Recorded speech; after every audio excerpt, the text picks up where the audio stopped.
Huwag agad maniniwala kapag sinabing ang bahay o ang kondo ay investment property. Sir Jolly, hindi ba contradicting itong sinasabi nyo? Kasi ang advocacy mo, di ba, tulungan ng mga tao na mag-invest sa kanilang dream house. Pero ba't po ngayon ganyan po ang advice ninyo?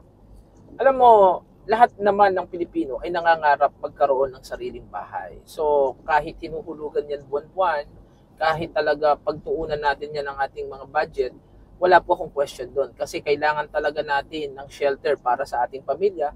And of course, kailangan natin magkaroon ng motivation para matupad ang marami pa nating pangarap sa buhay. So, ang isang motivation dyan ay ang pagkakaroon ng sariling bahay. Pero it doesn't mean na ang pagbili ng bahay o ng kondo is an investment. It's not always the case. Sabi nga ng napakaganda kong wife, no? Just do the math. Always do the math. Kasi kung mapapansin mo sa social media, marami na ang dumadaing, nahihirapan daw sila sa paghulog nila ng kanilang bahay. At the same time, yung iba naman nagre-reklamo dun sa mga association dues, sa mga condominium. Kaya kung sasabihin mo sa akin, it's an investment property, I guess you have to make computations, no? Ano ba yung corresponding expenses kapag ikaw ay bumili ng isang property, especially ng bahay o ng lupa. At the same time, kapag kinuha mo yan sa bangko o kaya sa Pag-ibig Fund, may corresponding interest yon. Pero siyempre, people are vouching to the appreciation of property, which is nangyayari naman. Pero, meron din mga pagkakataon na kapag kinompute mo, parang hindi siya worth the, hindi siya worth the money. In fact, marami tayong mga kaibigan na nagsasabi, nahihirapan na sila dun sa kanilang mga paghuhulog. So, we have to weigh those issues para ma-check mo kung talaga bang investment. Kasi definition ng investment, you put money for future profit. Tanong, magkaka-profit nga ba? So, it's always a question of meron bang magiging profit in the future? Meron na rin bang case na dahil nahirapan ng sobra yung bumili ng property sa pamamagitan ng financing, ay binenta ito ng palugi just to recuperate dun sa mga losses niya o dun sa lumalabas na pera sa kanya buwan-buwan. So, that's something na kailangan talaga na pag-isipang mabuti ng ating mga kababayan. Kasi ang hirap naman, no, na ako para sa akin, ipupush ko yung someone to buy this and at the same time, in the future, mahihirapan pala sila.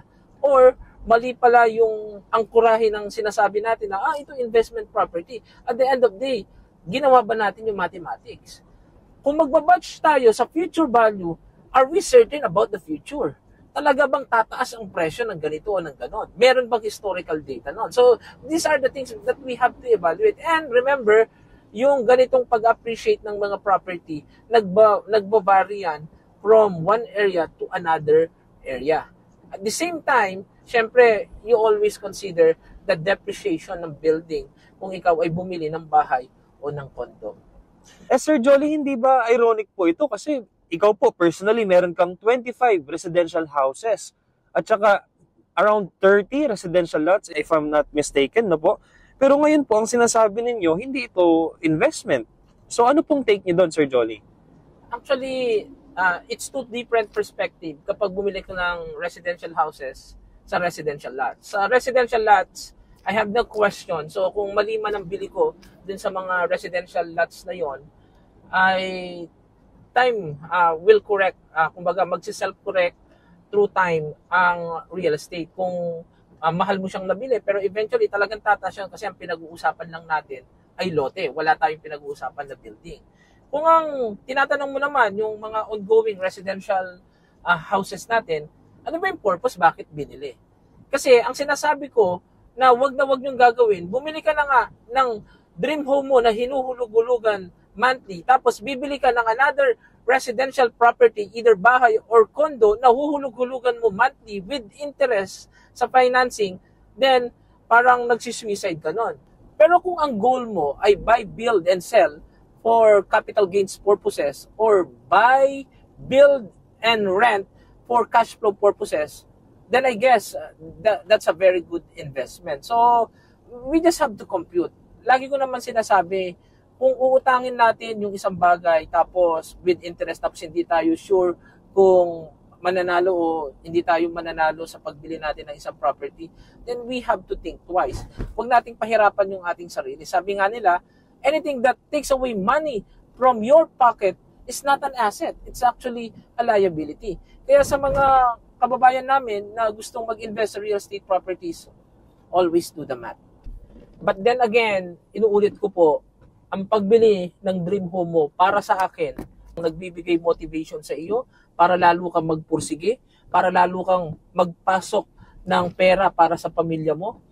Ang tinutukoy ko lang na wag po niyong gagawin, yung bibili ka ng pangalawang residential home mo for the sake na titirhan mo paminsan-minsan, o kaya iniisip mo investment siya tapos uhulugan mo lang siya through financing, maling decision po yon.